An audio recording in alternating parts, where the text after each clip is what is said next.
Hi hello viewers.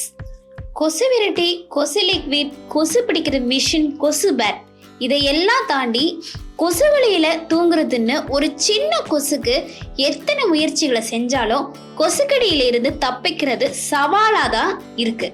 அது மட்டும் இல்லாம கெமிக்கல்ஸ் நிறைஞ்ச பொருட்களை யூஸ் பண்றப்போ அது சுவாச பிரச்சனையையும் உண்டாக்குது. குறையாத கொசுக்களை இயற்கை முறையில வீட்டில் இருக்க சில பொருட்களை வச்சு எப்படி விரட்டலாம், அதுக்கான வழிமுறைகளை தான் இன்னைக்கான வீடியோல நாம பார்க்க போறோம்.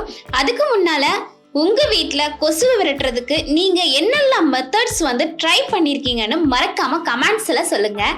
வீடியோ ஸ்கிப் பண்ணாம ஃபுல்லா பாருங்க, ரொம்பவே யூஸ்ஃபுல்லா இருக்கும். வீடியோக்குள்ள போறதுக்கு முன்னால வீடியோக்கு ஒரு லைக் பண்ணிட்டு உங்க ஃப்ரெண்ட்ஸ் அண்ட் ஃபேமிலிக்கும் ஷேர் பண்ணிக்கோங்க. அண்ட் நம்ம சேனலை மறக்காம சப்ஸ்கிரைபும் பண்ணிக்கோங்க. அப்பதான் சேனல்ல அப்லோட் பண்ணக்கூடிய ஹெல்த் அண்ட் பியூட்டி டிப்ஸ் பத்தி உங்களுக்கு ரெகுலரா தெரிய வரும். நம்பர் 1, எலுமிச்சை அண்ட் கிராம்பு. எலுமிச்சையோட வாசமும் கிராம்போட வாசமும் அப்படின்னாலே கொசுக்களுக்கு அலர்ஜி தான். அதனால வீட்டுல அங்கங்க ஒரு சின்ன தட்டுல எலுமிச்சை பழத்தை 2 கட் பண்ணி அதுல கிராம்புகளை குத்தி வச்சுக்கணும்.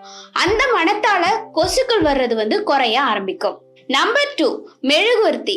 வீட்டுல மெழுகுவர்த்தி இல்லைன்னா வாசனை எண்ணெய்களை வச்சு விளக்கு ஏத்தி வைக்கணும். இதுல இருந்து வர மனம் கொசுக்களை விரட்ட கை கொடுக்கும். நம்பர் 3, செடிகள். இயற்கையாவே சில செடிகளுக்கு கொசுக்களை விரட்டக்கூடிய தன்மை இருக்கிறதால அந்த செடிகளை வீட்டுல வாங்கி வைக்கணும்.